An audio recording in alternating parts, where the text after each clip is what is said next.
me going to too. start. Oh, you're doing it. Okay, I'm Yeah, that's starting. fine. Is on. Got it. Okay, okay. So we're doing both. All right. Did you do the summary, the AI Yeah, summary? I just turned the summary on. Yes. Okay. Yes. All right. Good. Okay. Um, so I've got another slide presentation to do here, and we're going to. What I did was I extended the meetup time for an hour to an hour and a half instead of an hour, just in case we run over. It's sort of already built in.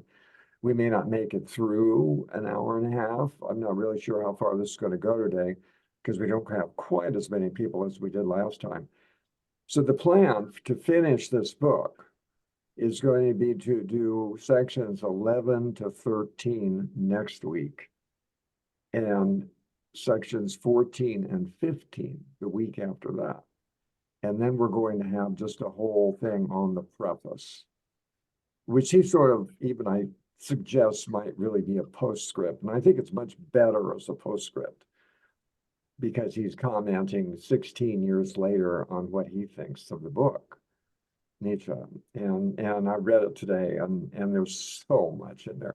So I'm not going to be doing the slide thing for that. That's just going to be us just raising whatever issues we want to raise about what he says in the preface.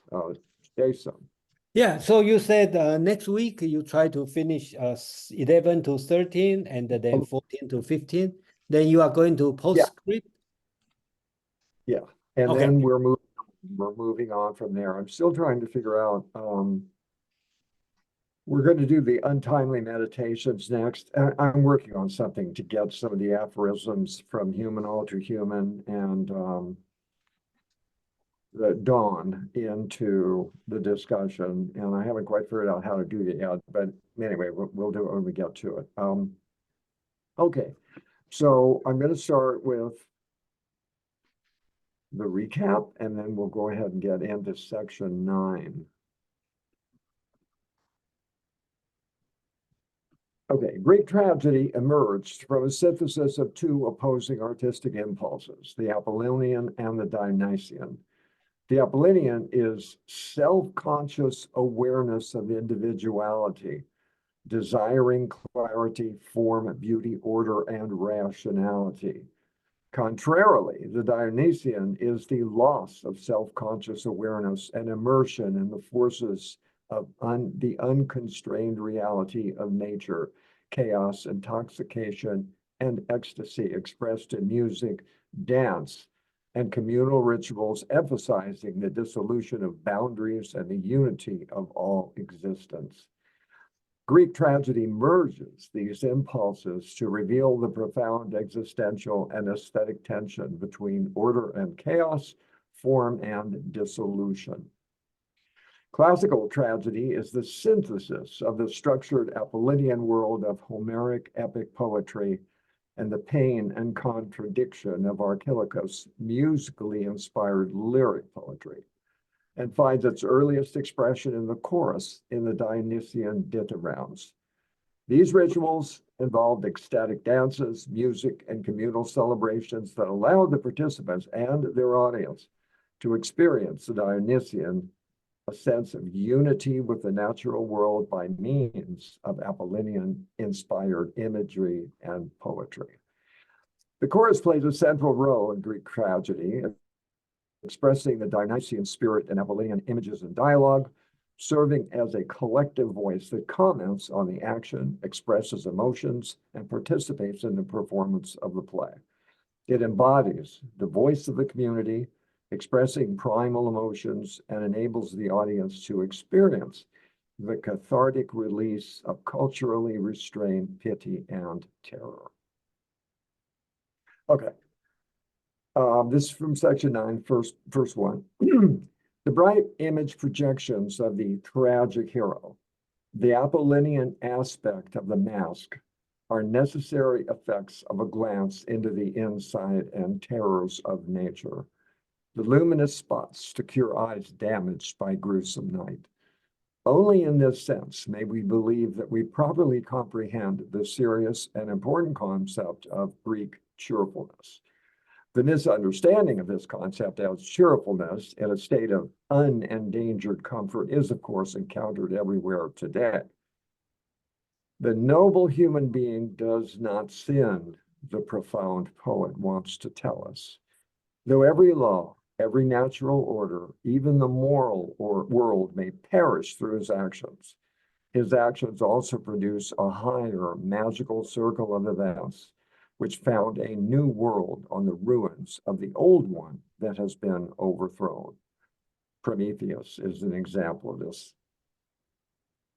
That is what the poet wants to say to us insofar as he is at the same time a religious thinker. The genuinely Hellenic delight at this dialectical solution is so great that it introduces a trait of superior cheerfulness into the whole work, everywhere softening the sharp points of the gruesome presuppositions of this process. The Hellenic poet touches the sublime and terrible Memnon's column of myth like a sunbeam, so that it suddenly begins to sound in the tragic poet's melodies. And there's a footnote about Memnon's column, which was a column in Egypt that presumptively made a sound when the rays of the morning sun struck it. So, what does Nietzsche mean by Greek cheerfulness? So this is just to start. If you guys have anything else you want to pursue in that, but this I think I'm not even sure myself exactly. I think I've got an idea of what it is, but it seems to be pretty important to Nietzsche at this point, and I'd kind of like to explore that a little bit. We're in section 9? Yes. Okay. Yeah. So, does anybody have any thoughts on that? No? No, I can't find it. This Okay. is exactly the part I don't really understand. Like, Lindsay, you like the part you just showed. These two sentences I don't really understand. He said, "The Apollonia of the mask are the inevitable consequences of a glance into the secret and the terrible things of nature." Why it's secret and the terrible things? And then the last sentence, actually, I think it's very poetical. In my version, this version, actually, I think it's like better translated. It said, "They are shining spots intent to heal the eye, which dire night has sealed." What does that exactly mean? The mask is the actor on the stage. The mask is so it's Dionysus in disguise, effectively. That's the point he's trying to get across here. That originally Dionysus, this may be in the next chapter actually. I'm not sure if it's in this one or the next one. So the mask is the Apollonian representation of the Dionysian reality. So that's the mask part. Read again, Nicole, that very last sentence, because I didn't quite hear it right. So they are, I actually text in the text box. They are shining spots intended to heal the eye, which dire night has sealed. Okay, I think that's the is that the part about the sun, staring at the sun? And then when you move away, you see the shadow of the sun. I'm not quite sure where that's at. Let me get to my copy of it. Your copy is a different kind of translation. I think on your copy, well, how far in is that sentence? your sentence is it's on your copy actually. It's what? It's on your copy. It's a different translation. Oh, it's on the slide I had? Yes. Oh, okay. Let me go back to the slide again. Okay. Let's take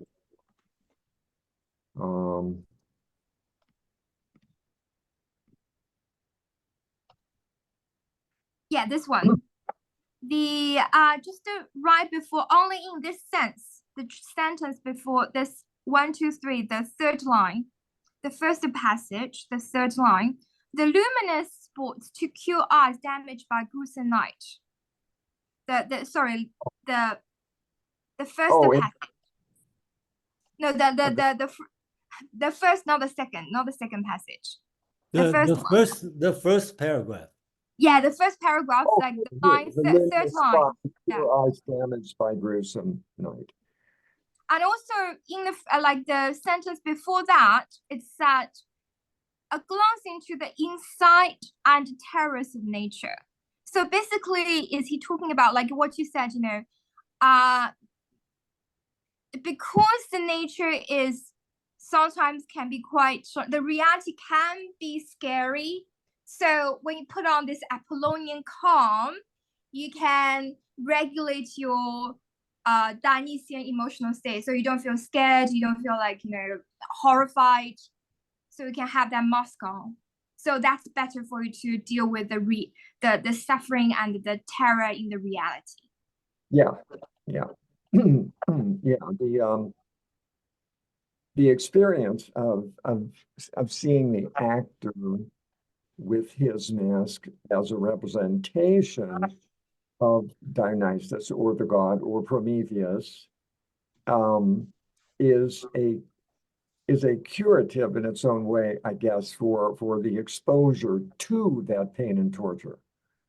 Because he's in his language, he carries the weight of, like in Prometheus' case, resistance, rebelliousness, honor, dignity, in spite of all the horror that's descending on him. That's the best example I can give in a way. So that's the curative moment. That's what he's referring to. And that's partly that notion, that metaphor that he gives about when you stare at the sun and then you look away at the sun, it's a dark spot in your field of vision for a little bit of a while. And that's the curative. That's the metaphor he's sort of using for this. This is the same sort of thing, only the opposite way around. You look into the darkness, but the mask gives you the means to be cured of this horror, so to speak. Right? Yeah, very well said. Yeah, I got it now. Thank you. Okay. So basically, these two statements are kind of like he's praising the necessity of the Apollonian phenomenon, right? Because without the Apollonian phenomenon, you wouldn't be able to control the terror. Exactly. Yes, you would just be faced with, the Dionysian reality all by itself. Can be scary. Remember, this begins with the dithyrambics, and the Apollonian aspect of the dithyrambics, the rituals, are the dances, the music, the appearances of these people soften the reality that can really dig deep inside if you think about it deeply. So it's witnessing the image of the chorus and listening to their song, which is in lyric poetry, right? Praise and hymns to the gods or to Dionysus. Yeah. Yeah, got it. So basically, the Greek cheerfulness is basically the Apollonian calm. You know, you're putting on the mask of Apollonian phenomenon, trying to pretend I can take in control of this like tragic situation. So that's why he said it doesn't result from the state of endangered comfort. It's actually from the dangered discomfort. From the dangered discomfort, the Apollonian phenomenon arise about right. Pacific. Right. Yeah, absolutely. I think you've got that right.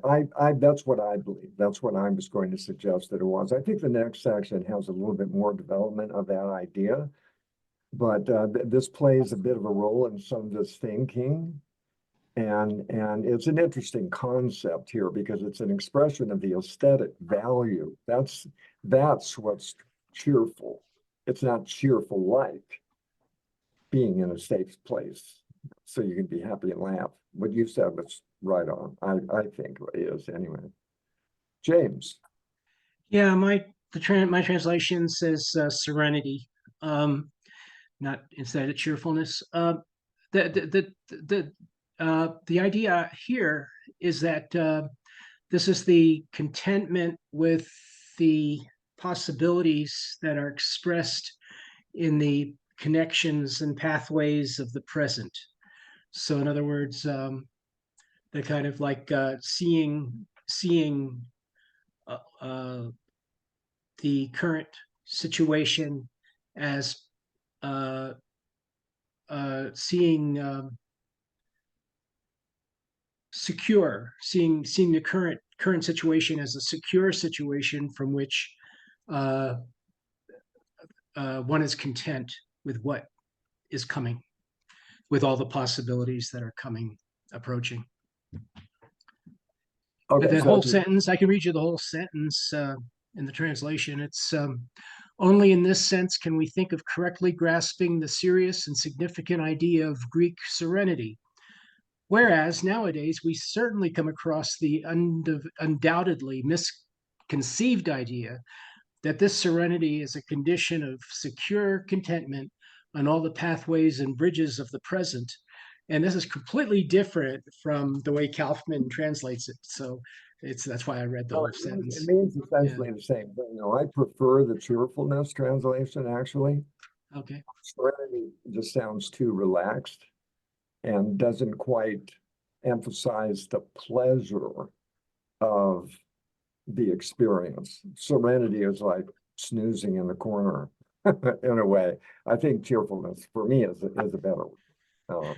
I think there's something in common between Mexicans with sombreros, perhaps, and Greeks. There's some similarity there. I'm not going there. Okay, Jason. Yeah, I'm glad that James you point out because I'm totally lost because my translation has no Greek cheerfulness, and I agree with James. I think well, sounds like Lindsay. You think the Greek cheerfulness make more sense. Okay, but I'm very surprised. How can the translation has so much difference because cheerfulness and the serenity to me is totally different thing.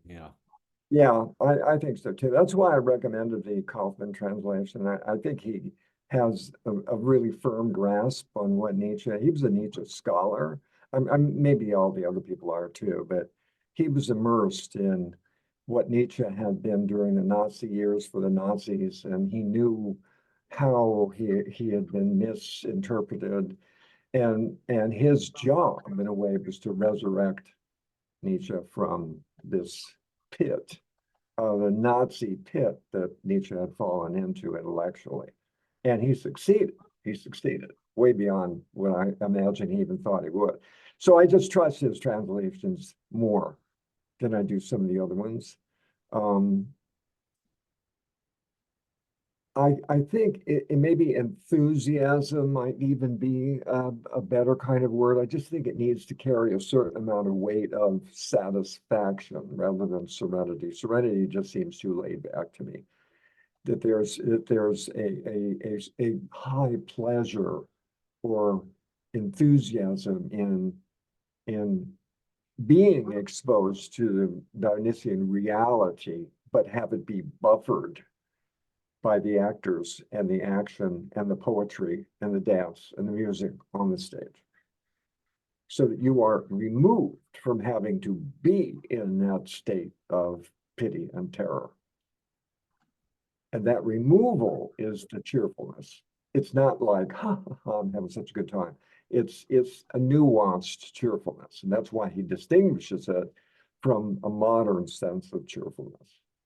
Because he's got, he's using the word, so he's got to sort of fix it. So he's using a word that would be current, that everybody would take mistakenly if he didn't have a corrective of some sort. James. Yeah, myself, I don't want to be rescued from anything that Nietzsche believed. Thank you. Well, all right then. Okie dokie. Anybody else? Anybody else want to comment? Okie dokie. All right, moving on.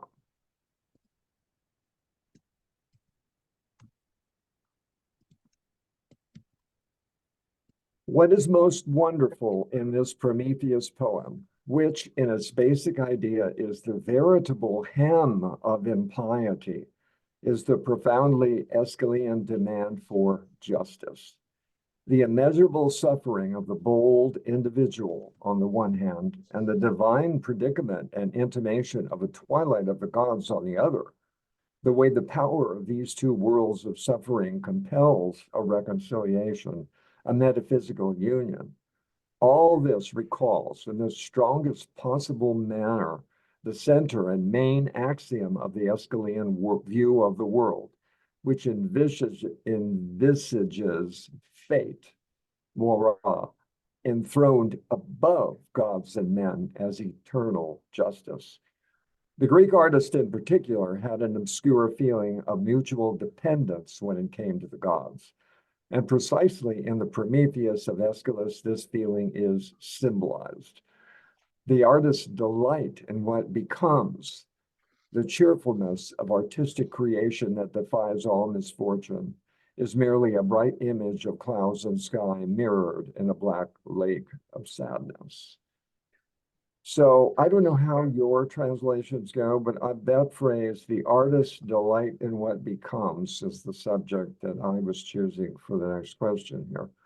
What is meant by the artist's delight in what becomes? Because having read more Nietzsche down the road, I kind of know what he means by that. Because in a way, the way the sentence reads, you sort of wonder, like, becomes what? Because that's taking the word in the wrong way, I think, anyway. So what does that mean? I'm going to give it to you again. What is meant by the artist's delight in what becomes? Can you show us the whole sentence again? Yeah. The Greek artist, reading from all the rest of it here, the Greek artist in particular had an obscure feeling of mutual dependence when it came to the gods. And precisely in the Prometheus of Aeschylus, this feeling is symbolized. The artist's delight in what becomes, the cheerfulness of artistic creation that defies all misfortune, is merely a bright image of clouds and sky mirrored in a black lake of sadness. Which sort of, so this is the phrase, the artist's delight in what becomes. And if you take out this other phrase, this doesn't make very much sense. And so for me, this is a very important word, becomes. The artist's delight in what becomes, not what is. The cheerfulness of artistic creation that defies all misfortune. I'm not sure what he means by that exactly, but did we lose something? Is that like the positive attitude of striving, contriving for overcoming all the adversities? Is that what he meant about becoming? Like we're all always in the process of becoming. Right. That's what he means. That exactly that sense that you just gave it. I think that's why that is there. I know it's there for Kaufmann for that. The artist's delight in what becomes. In other words, when the guy sits down to write Prometheus, he doesn't know what he's going to write. He doesn't know where it's going to come from. He doesn't know what it's going to be, but it will become something because he's going to make it into something. And the delight is the act of artistic creation. That's what I'm getting out of that. But the last part of the sentence, like the object part, is merely a bright image of clouds and sky mirrored in a black, something of sadness. So this is interesting. So in what becomes is merely so it has like that kind of very pessimistic tone to the sentence. So that means like it doesn't matter whatever becomes, it's just smoke and mirrors. It doesn't mean anything at the end. No, it's an awareness of the fact that it's unreal in an aesthetic way. It's expressing the reality, but it's still just it's words on paper or papyrus or whatever it was, and it's going to be actors on a stage, And so these are just images overlaying the darkness at the bottom of it all. And that's what he has. That's what he's claiming Aeschylus has in mind. I'm sort of trying to get into Nietzsche's headspace here. When we get toward the end to the pathos. Oh, then so we can- the black lake of sadness refers to all the misfortune in realities. Then Yeah, the well, bright image of clouds and sky are that kind of defiance. yes, well, that's sort of like Prometheus. That's why Prometheus Yeah. is such a good play to choose. Yeah. Because you're watching him be tortured and understanding that this is going to go on forever because he gave fire to man along with all the arts and all the rest of it. So that's the sky and the clouds is the gift that he gave and his resilience in the face of torment. You know, like, God damn, Zeus, you're not going to get anything out. I'm going to do this, and I'm glad I did what I did, you know. And so those are the words, and that's the bright sky part. The lake of sadness is the actual fact that he's being tortured in a horrible and grotesque way. James. Yeah, the next section reminds me of well, he's just about to relate that to the what he calls the fall for the Semitic peoples, but it's actually the Christian Bible is like full of it. So it's the idea that the fall of man in the biblical story, he calls it the fall does for the Semitic peoples. So in other words, he's relating it to ancient cultures. He's taking the two ancient cultures and trying to relate them because we're actually at a period where there is kind of like a juxtaposition in time, even though there's a mention here of the Aryan population, which is got that in the next slide. So let's just do this. I know. Well, that's where I'm getting this from. This is the rest of the paragraph in my translation, which is just a short paragraph. But the thing is that this idea is from Schlegel. Schlegel is the guy that originated the idea that Aryan peoples grew right out of the Iran, the Iranian people, and the kind of like Indo-Iranian belt, more or less, and that might include the Greek, or that the Greeks maybe came from, and that whole theory came from Schlegel, who is this famous author at the time that Nietzsche wrote this. And of course, it's considered a little bit bunkum today. We don't think of Aryan the same way. We know it has something to do with India, but we don't relate it to the whole cultural section, cross section of people, as opposed to the Semitic people being separate somehow. So so we no longer have that theory, but here Nietzsche is picking it up from. I just want to mention here Nietzsche is picking up that idea, but he's picking up from Schlegel because Schlegel is the originator. Okay, well, that's the next slide. So in this slide, what do you think of that phrase? Well, that is just I think it's like the idea of like the ups and the downs. In other words, you got your creative positive side, but we're all imperfect. We're all a little bit we've done bad things. We've all done bad things. We're so there is there's a kind of possibility of even though there's a dark lake of sorrow, there's a beautiful shiny sky overhead. So it's just that idea. It's not that profound, but he says it does belong to the artist. It is the kind of the rhythm of artistic creation to embrace that contradiction. Back. Yeah, thank you. This might be a bit off topic, but I just want to take a moment to thank Prometheus to bringing fire to us, because without that, we wouldn't have the allegory of caves as Plato describes.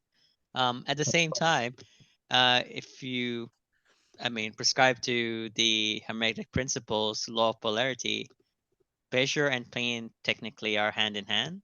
And if Prometheus theoretically doesn't believe in duality or polarity per se, then it's not actually pain. Maybe it's pleasure for him. Thanks. Well, okay. Well, he's supposed to be suffering. There's no doubt about that. That's the Dionysian side of everything. He's not converting pain into pleasure. He's asserting that the pain will not change the way he thinks and feels, and that he is happy that he gave fire to human beings. And there's an interesting thing here, because I looked up the Zeus, the way it's rumored that Aeschylus finished the trilogy, Hercules is involved in the Twilight of the Gods, and he makes a reference to that in Prometheus, in his foretelling of what's going to happen 16 generations down the road. And it's going to be an offspring of Io, a descendant of Io that's going to, and that turns out to be Hercules. So I did a little bit of research to see, like, does that actually happen? And what is going on here in the Prometheus is the tragedies and Hesiod and Homer are the only records that we have of what the myths even were. Once they started to write and create drama, the actions of the gods and the heroic figures that were understood by most of the people and celebrated in different ways could be rewritten by the tragic poets and were rewritten. So a lot of the mythology that we embrace today is what these guys wrote, because the rest of the trilogy is lost. So we don't actually know how that resolution takes place. If we were to find the whole series, the whole notion of if he fulfilled that promise, the whole notion of the fall of the gods would take on a completely different character. So there's a cyclic suggestion of cycles of rebirth and destruction implied in that as well. But it's not like canonical mythology at all. It's not in anybody's book. Okay, did I move on already? I've already forgot where I was. So, okay, here we go.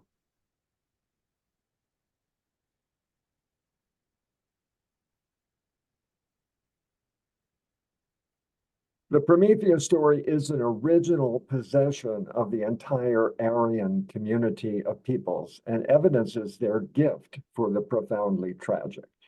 Indeed, it does not seem improbable that this myth has the same characteristic significance for the Aryan character, which the myth of the fall has for the Semitic character, and that these two myths are related to each other like brother and sister.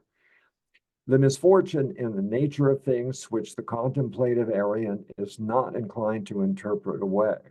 The contradiction at the heart of the world reveals itself to him as a clash of different worlds, for example, of a divine and human one, in which each, taken as an individual, has right on its side, but nevertheless has to suffer for its individuation, being merely a single one beside another.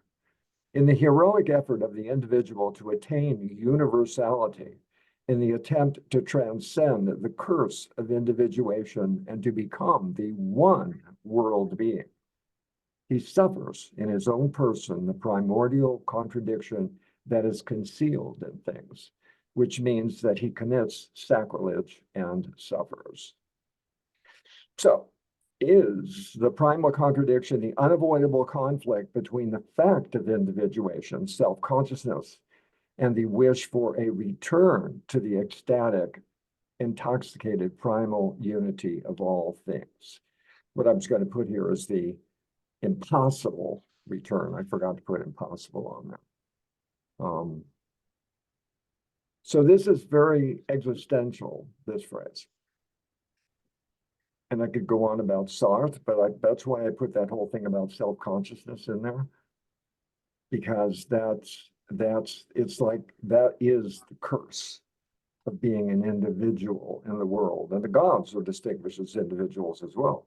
And that's what he's trying to say, that this whole measure of individuation, your separation from the unity of all things, is wrong and unnatural. And that is why they suffer, because they are not part of the one world unity and never can be, actually. So my question is that during the process of this attaining the self-consciousness, the individuating, why it has to be suffering? Because you are separating yourself from effectively the unity of the world. I normally don't like references to other philosophers, but I thought Sartre in Being and Nothingness captured this really well. On the notion of self-consciousness, he sort of substituted the made-up word for itself. We are for ourselves. We are not static. Like I'm holding up my cup of coffee, Nicole. This is a for in itself.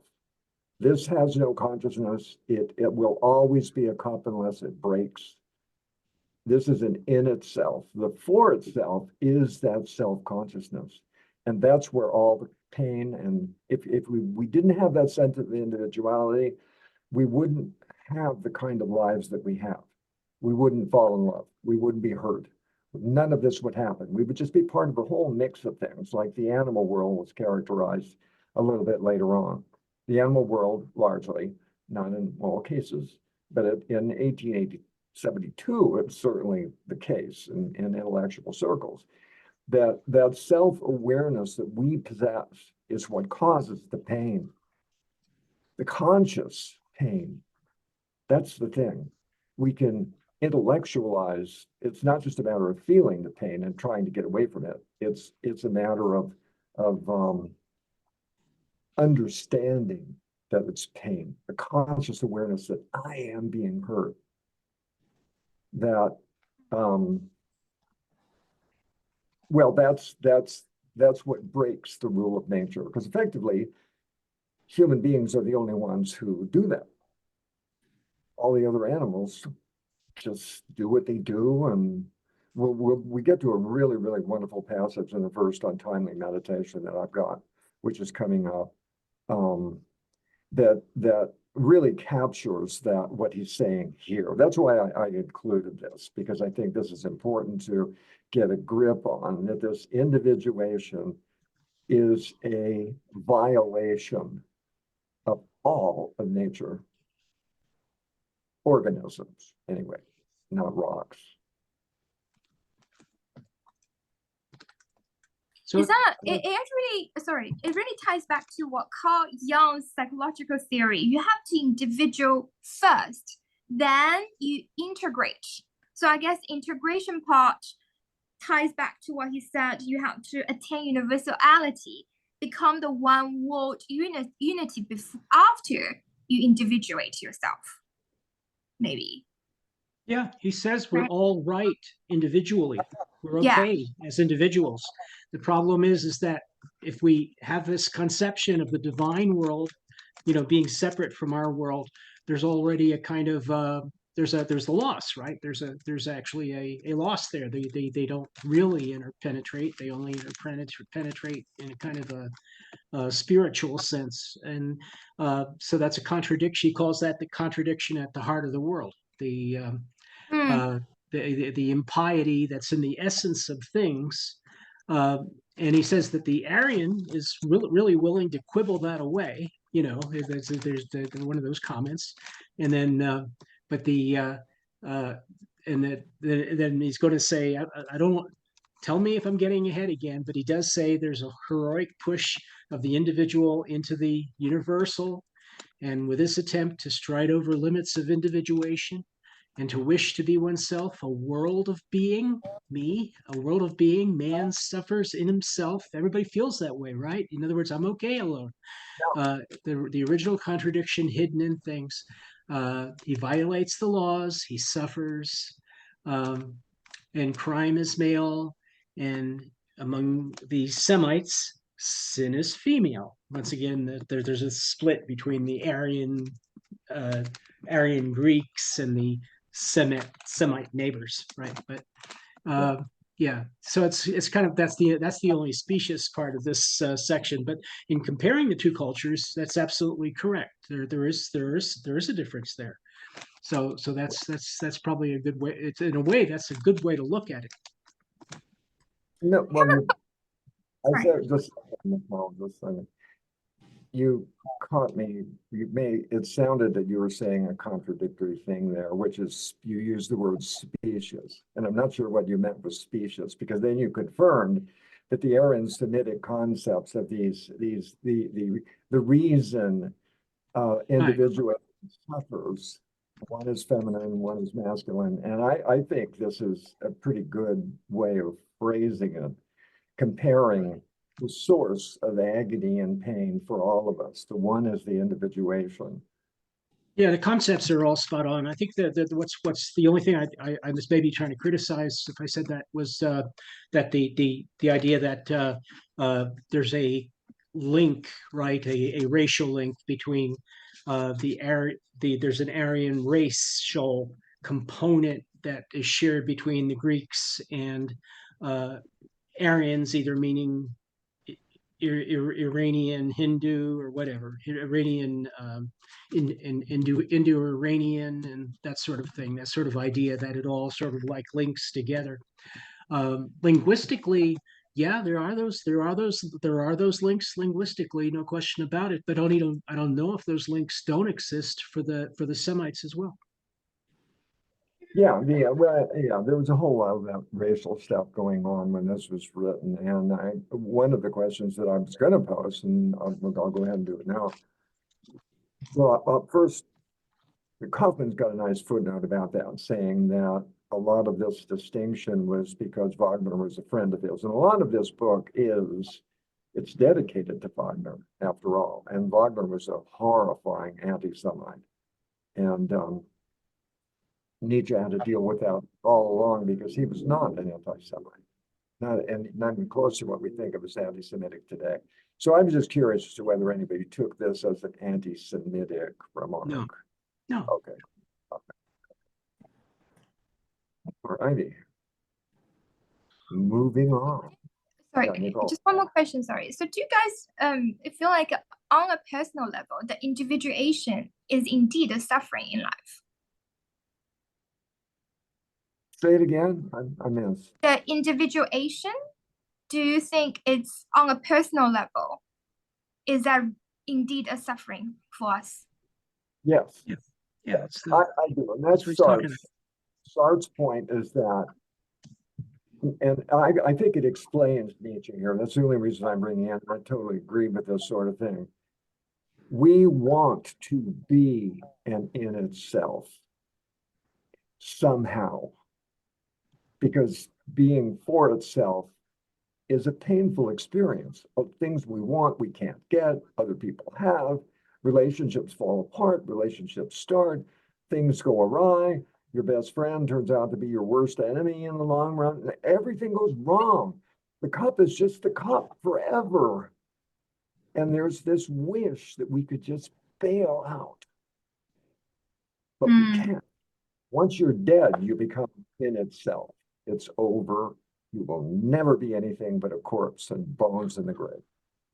That we know of. It's a really interesting idea. Anyway, I highly recommend Sartre, Being Nothingness. Really, really well worth studying. But Nietzsche's a precursor, and that's part of what is being exposed here.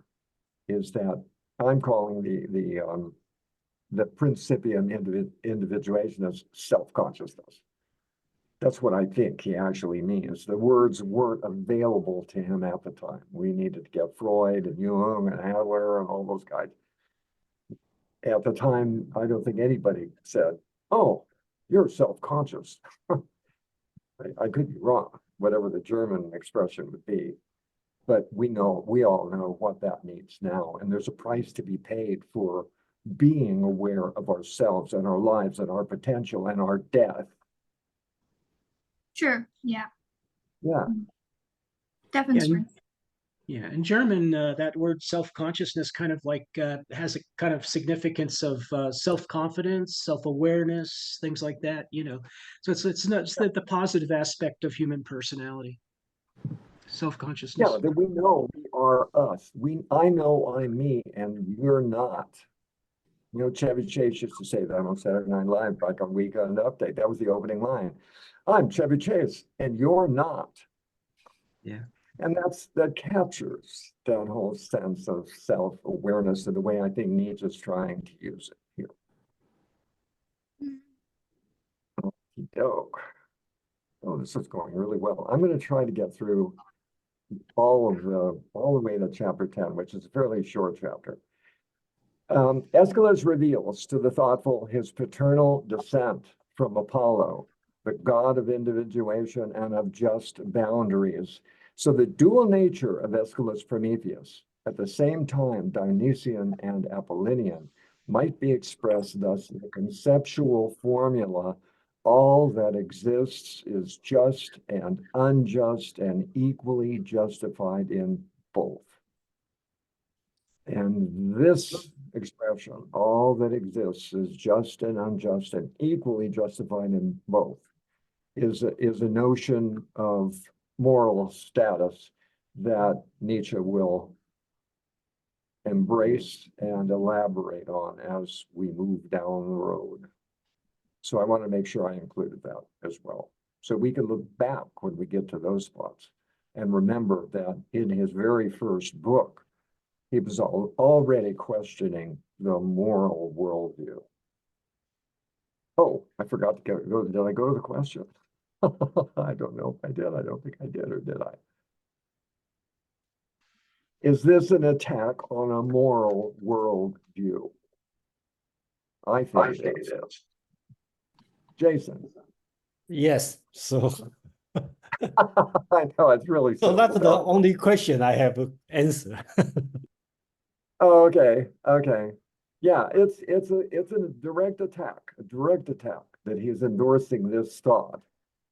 That and Prometheus is a prime example in its own way by violating Zeus's order and being punished for it. There's a sense that fate, moral, is even over the gods, and that's what Aeschylus is creating a sense of. Nietzsche suggested that until Aeschylus wrote this, that wasn't part of the mythology. And after Aeschylus, it is. Jason. Yeah, I hope this one is not too far away, but I always wondering is this. I am convinced by what Nietzsche said, but why only Greek? Does no other people do this way? And why Greek so important? Just because he's Greek expert? So that's in my thought. We might not have an answer, but that's in my mind, you know. I offered that in the very first one of these. I showed you all of the things that were invented by the Greeks, the entire basis. And I've got a slide coming up that reflects exactly that. Now, let me save it for that. That's in chapter 10, where he gets into that. The Greeks, and what I was suggesting earlier in an earlier section, because they created this pantheon of gods that were just like people. They looked like people, they dressed like people, they were just elegant. It was elegant. They lived in temples and all that, but they lived. And no other communities in the area had this array of gods and goddesses that were so fully human. And that was and he doesn't speculate as to why that was, but the Apollinian instinct for dream creation, dream interpretation was high and powerful. And that was why the Greeks developed this pantheon of the gods, the Olympian gods, not just any old gods, but the Olympians. and laid the groundwork. That gave them intellectual space, an appreciation of artistry, beauty, form, all of the things that made poetry poetry. Philosophy was born in Greece. And I had a whole pile of things that were, democracy was born in Greece. Political theorizing was born in Greece.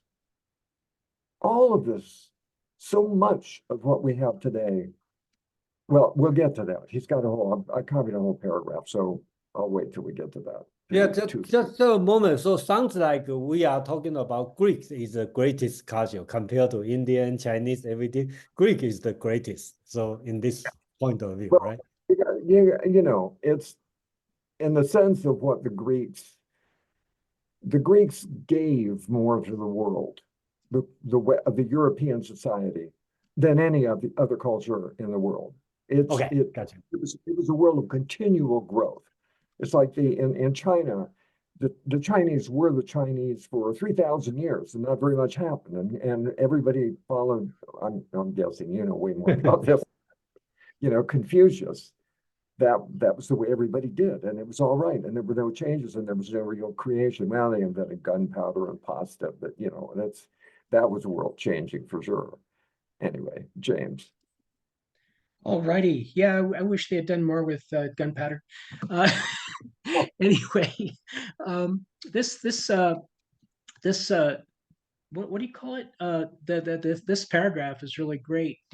Saying everything present is just and unjust, and equally justified in both.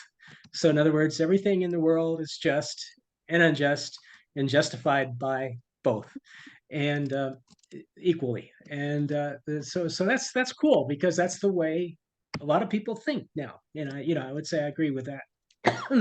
It's you always have to look at the two-sided nature of reality, this two-sided nature of things.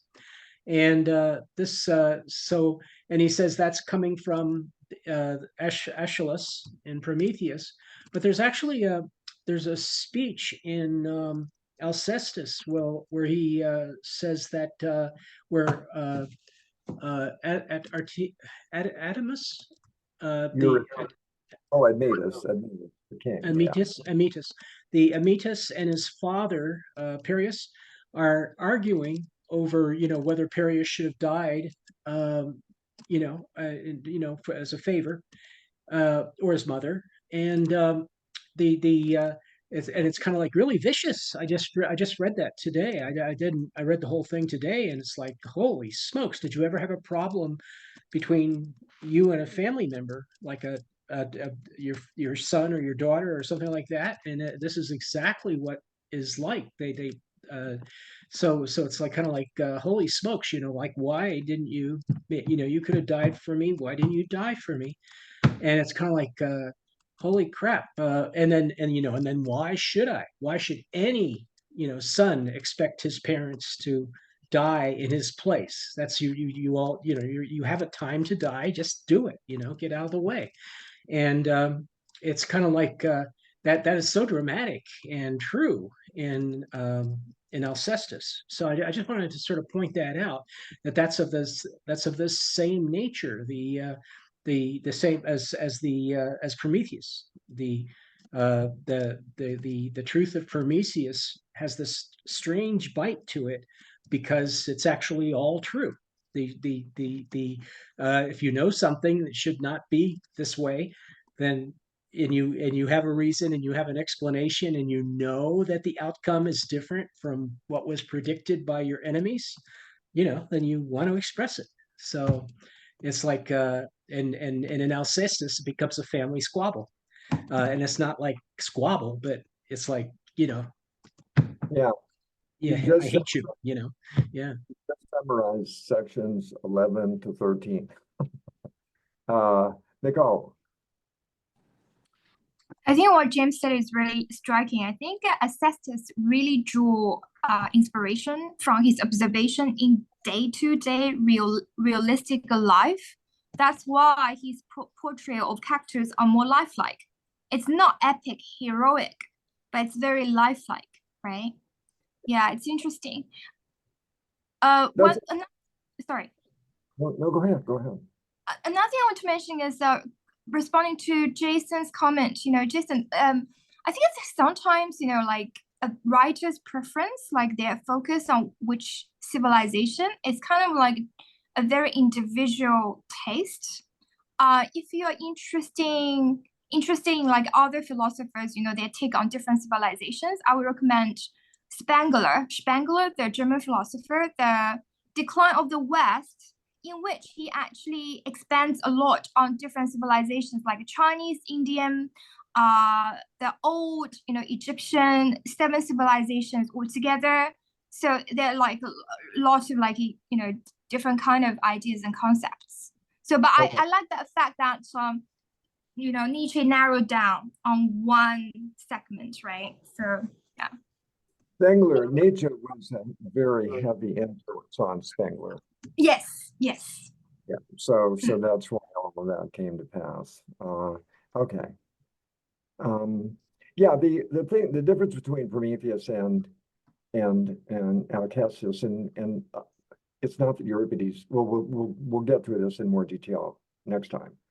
But for me, the difference is the epic scope of Prometheus is not, you can't identify with anybody on this stage. You're identifying with the chorus. The chorus is speaking the lines that illustrate your pain and your fear and your terror, and you're watching what's happening to the god, not just any old god, it's a titan. And when you get to Alcestis, these are just people. It's a king and his wife and, his brother-in-law or whoever else the other characters were. It's a very different kind of cast of characters. And the approach to the drama is very, very different. You never once feel that you are Prometheus on the rock getting your liver torn out by an eagle every day. That just never happens.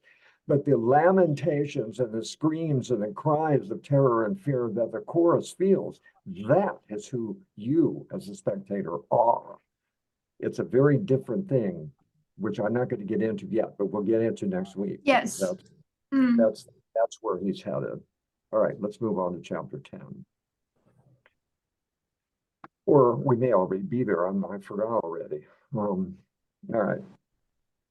The tragic hero is the suffering Dionysus of the mysteries, the god experiencing in himself the agonies of individuation, of whom wonderful myths tell that as a boy he was torn to pieces by the Titans. Thus, it is intimated that this dismemberment, the properly Dionysian suffering, is like a transformation into air, water, earth, and fire. These were the 4 basic elements for the Greeks. That we are therefore to regard the state of individual as the origin and primal cause of all suffering, as something objectionable in itself. This view of things provides us with all the elements of a profound and pessimistic view of the world, together with the mystery doctrine of tragedy, the fundamental knowledge of the oneness of everything existed, the conception of individuation as the primal cause of evil, and of art as the joyous hope that the spell of individuation may be broken in augury of a restored oneness. So I picked on that. And augury is like the entrails when they would, tear birds apart. How does the tragic art act as an augury of a restored oneness? And I didn't know what augury meant. I hate to admit, but I didn't. And augury is like when they would kill a bird or whatever they would do, and then pick through the entrails, and somehow the soothsayer, the entrails were the augury. They were the things that suggested things that were coming in the future. And so let me kind of read that again, because I've already lost my way myself here. This view of things. And he's speaking here of one of the versions of the Dionysian myth where he was torn to pieces, and then everybody was waiting for him to be reborn again.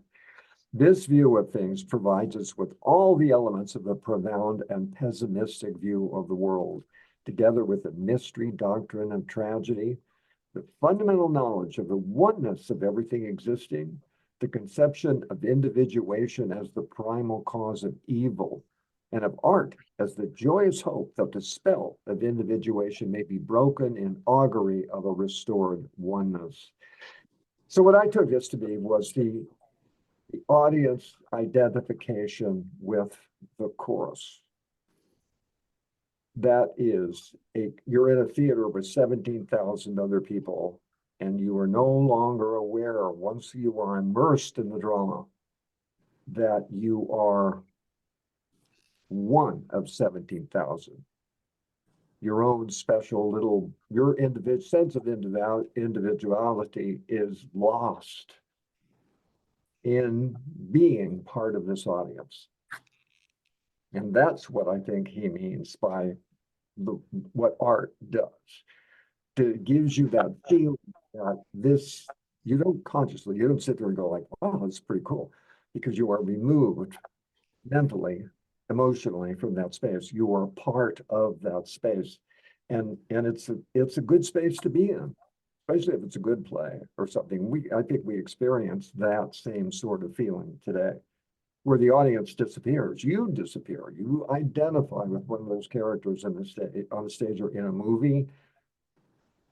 Or even, let's say, if you're at a comedy, you're going to laugh a lot harder if everybody else is laughing with you. That feeling of oneness and participation and that joy of having support and validation for your own laughter. If you're the only one in the theater laughing, you'll find a way to stop laughing. You know? Because you Like don't, it. Yeah, this is a good interpretation, I think. Yeah. yeah, well, that's how I took it. That's how I took it. Mhm. And this is an aesthetic phenomenon that he's working with here. This is a treatise on aesthetics in a way.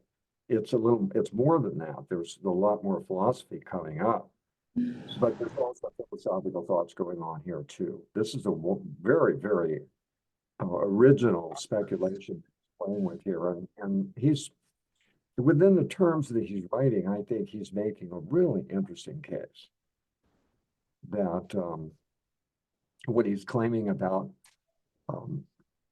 individuation as a source of all evil. This is the mystery of the tragedy of the tragedy, like the mysteries, the Elizabethan mysteries. We didn't go into all of that, but this is a thing that tragedy gives you. James, you're muted, James. Yeah, he calls that the mysterious doctrine of tragedy. The other thing that I thought was really interesting here is the idea that Dionysius was actually destroyed and had to be reborn. So I think that's a really interesting fact. It's a part of the Elysian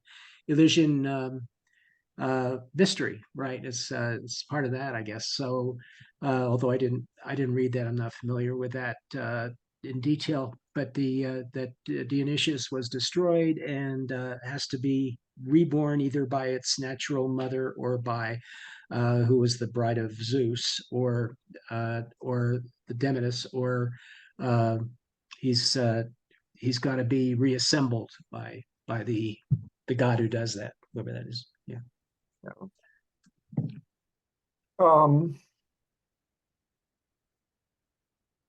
Yeah, if you look, I did a little check on Dionysus and on Wikipedia, and apparently there are several versions of the myth. There is not one straightforward myth. So you can pick and choose which one you choose if you're part of a religious sect with its mysteries, right? And that was one. And Nietzsche is using that and as a tool. He's using that legend as a tool here. Geneva. Yeah, I think it's been really interesting that in talking about this individuation, that it seems to have, at least the way I've understood it, it's like an effort. It's it's a force, it's something to do. And here he calls it a spell, which I think is kind of contradictory to what I've been hearing the whole individuation thing was up to now. So he's saying individuation is not even real. It's like imaginary. No, he's just saying that Or- individuation is a thing and that it's going to influence all of us. In other words, because we believe, because there is an individuation, right? We become individuals somehow or another. So there in our desires and all that stuff. There is this there is a kind of like a force field there, a spell. He's not saying it's made up. He's just saying that that's what he means by a spell of individuation, the spell of individuation. I think in Prometheus' case, Prometheus being a god, he tried to individuate himself, finding his identity, his destiny, by separating him from other gods. That's what I want to do. I want to save the humanity. That's my path. So that's his way of individuation. But obviously, it's going to go through a lot of suffering. Gods are individuals too. Yeah. Yeah, right. I think I've got one more, and then we'll wrap for today. I may not have one more.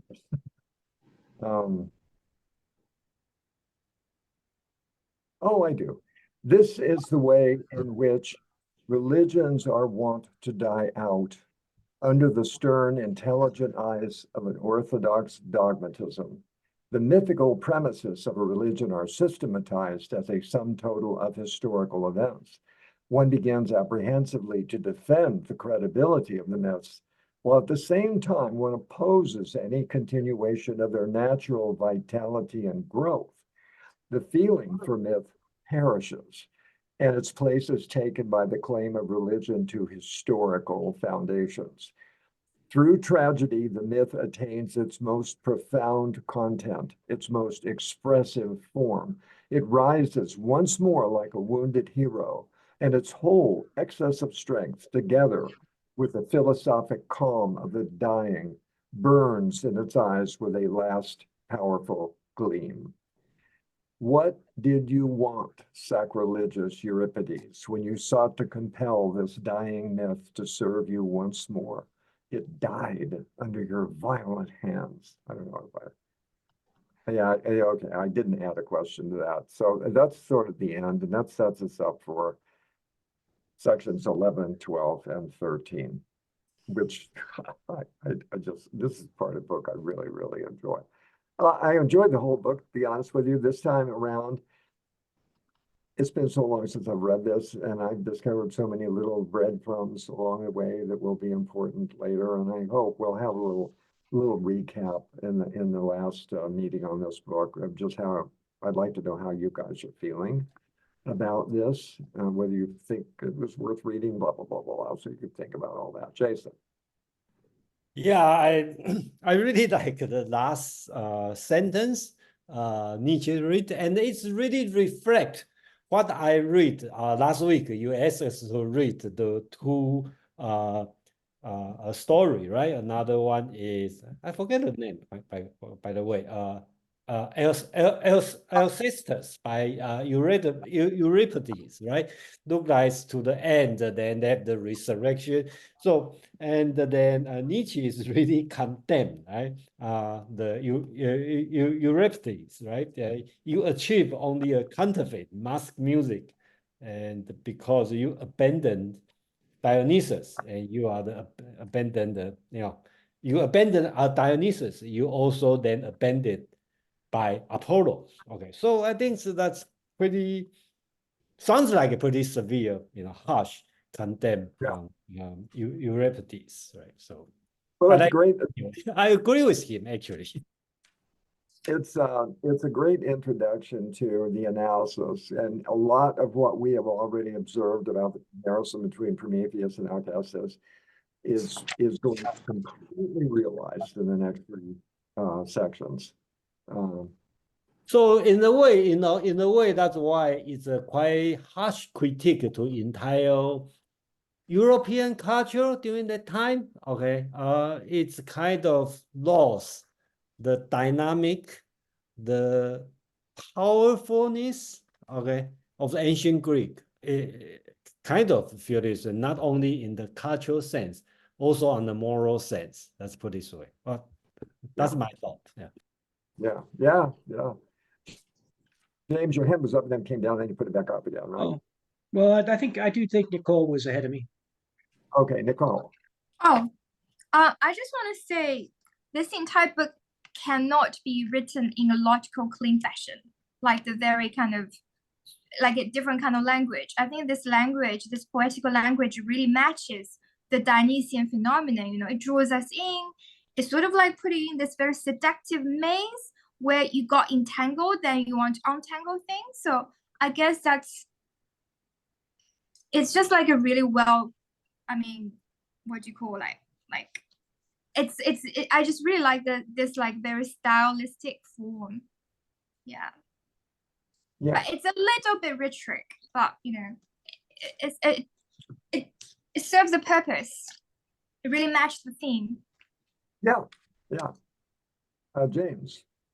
This passage reminded me a little bit of the difference between first millennium Christianity and second millennium Christianity. The first millennium had the taste of the myth still available, sort of like the feeling of the myth was sort of still there. And then it becomes much more embroiled in an orthodox dogmatism. And gradually, you know, maybe it started fairly early, you know, with the church wars around the 4th century and so on. But the dogmatism sets in, the system becomes more systematized. There's a totality of historical events that people have to defend. You know, the canon of saints and the dogmas and the bulls and all that sort of stuff, and then that and then the rupture that occurred with Protestantism, with a lot of that was about that, the idea that, well, we can't continue being Christians like that are just part of a system. We have to be Christians based on we have to go back to the pure mythology and base the religion on that. So without using that word mythology, right? Yeah, so I think he's making a very important point about religion here, is that it does become, it becomes kind of like rigid and orthodox and a totality or a canon of historical events more than feeling, and the feeling starts to die out, and the historical, what steps forward is the canon of the historical canon. The history of Christianity reflects almost exactly what Nietzsche is observing here. And so, it's not like he came up with something original. The high, what do they call it? High Bible criticism was at work in Germany at the same time too. But I think that part of what he's just sort of suggesting is that the Christians of the 1st and 2nd century AD believed at a different level of belief in the resurrection of Jesus than the people in the year 958 AD. They believed, but they didn't really throw themselves into the belief. The belief wasn't a deep and profound, soul-moving belief like it was in the early, and that's because it's solidified, and the canon of the New Testament was chosen in like 400 AD or something, and now it's all laid down, and all of the mystery and wonder of Jesus' life is now gone. It's just what's in Luke, Matthew, whatever. That's his life now. And there was a deeper sense of this really happened. back in the day. Anyway. So I'm going to be posting right after we're done here. I've already got them prepared. So it's 11 to 13. And this is the, well, you'll find out what it is. But after reading Prometheus, and Geneva, I don't know if you read Prometheus and Alcestis, but if you didn't, I urge you to. Yeah, So I have read it before. It's been a while, but yeah, I have read it. I Yes. think we read together, right, during the pandemic. Probably. Yeah. Yeah. Yeah. All right. Next week's going to be an awesome discussion. Yeah. Okay, so so, 3 section next week.